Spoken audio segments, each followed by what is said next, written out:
everyone. Welcome to another edition of the Gringo Show. Glad to have you back with us. It's freezing here in Mexico City. It is 17 degrees Celsius. We're wearing hats, gloves, mittens, coats. It's terrible. But it's getting hotter here in the theater because a lot of news is happening this week. So let's get right to it. The latest iteration of the F1 Grand Prix occurred last weekend in Montreal, where Mexico's own Checo Perez is in the running to win the World Championship. And guess what? His car didn't start.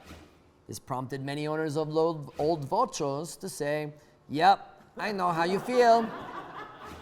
Good thing he was at a racetrack and not in the middle of Periférico. That would have been bad. But good news, Juan Toscano became the first NBA player with Mexican heritage to win a championship as the Golden State Warriors beat the Boston Celtics to claim its fourth world championship. His dad is Puerto Rican, but his mom is from Chavinda, Michoacan. I researched about Chavinda to find something, and of course, it's the place that has a replica of the Jesus Cristo. Jesus Cristo, that's right. Congratulations to Juan and his family. Continuing with more sports news, you know, for some reason, Mexico Lindo y Querido has some kind of obsession with getting its name in a very important and historical book. Now, if you're thinking of the Bible, good guess. Or El Poder en el Trópico by Andrés Manuel Lopez Obrador. Another good guess. But what I'm talking about is the Guinness Book of World Records. Not sure why, but people in government and Mexico are crazy about it, with over 250 records won in the country, such as the longest line of hot dogs, the largest mazapan, 18,289 pounds to be exact, and when you buy the mazapan, there's usually a girl outside the bathroom to take your money. A lot, 18,259 pesos, right? The largest facial cupping lesson.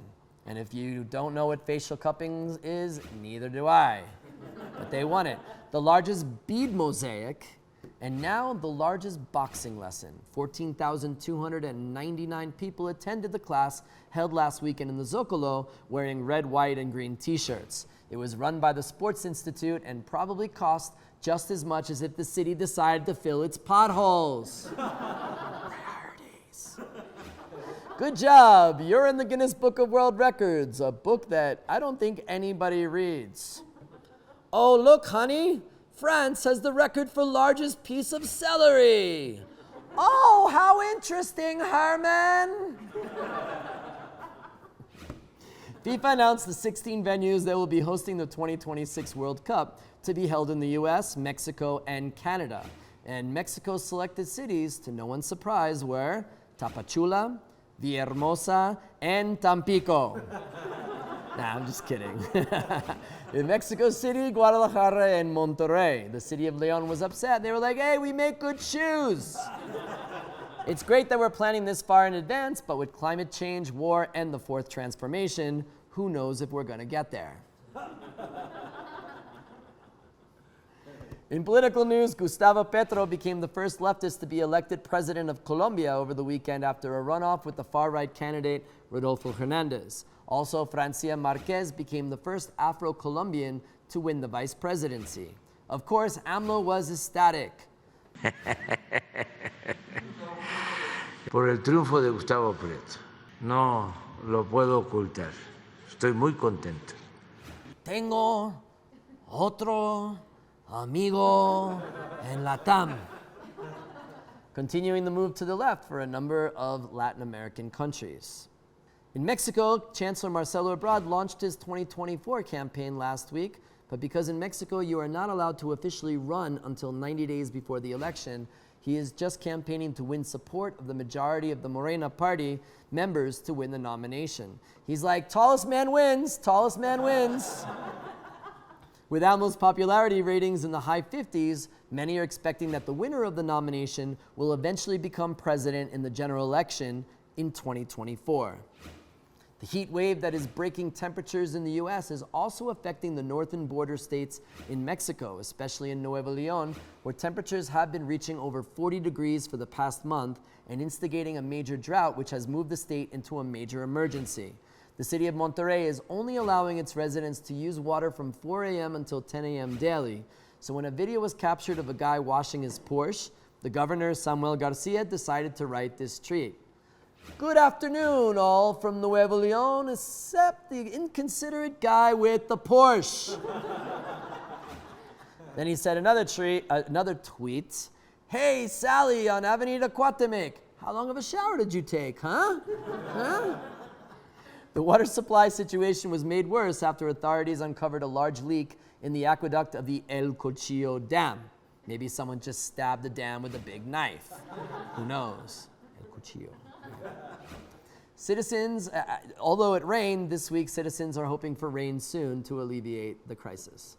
AMLO on Tuesday asked Joe Biden to exonerate WikiLeaks founder Julian Assange for his work in stealing and releasing classified U.S. government information. Which brings us to our segment, No Manches. No manches. AMLO said, and I quote, he has been a very unjustly treated person, worse than a criminal. It is a shame for the world and the treatment they have given to this journalist. First of all, he's not a journalist. Second of all, I'm glad the president is continuing his efforts to praise and protect journalists from persecution. That does it for our segment, No Manches.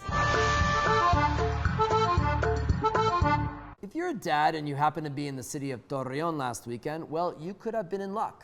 Members of the Torreon Buffalo Association went out into the streets to pass around free caguamas, otherwise known as 40s, to fathers passing by in cars or on foot. First of all, is the Torreon Buffalo Association a descendant of the Flintstones' Royal Order of the Water Buffaloes? And do they meet at the Water Buffalo Lodge in Torreon? That does it for this edition of the Gringo Show. Thank you so much for staying with us. We're going to be off next week, but we'll return back in 2 weeks. And if you enjoyed the show, please make sure you like us on Facebook or YouTube, because we read the papers, watch the news, and scroll through social media to share with you what's happening right here in Mexico so you don't have to. Have a great week.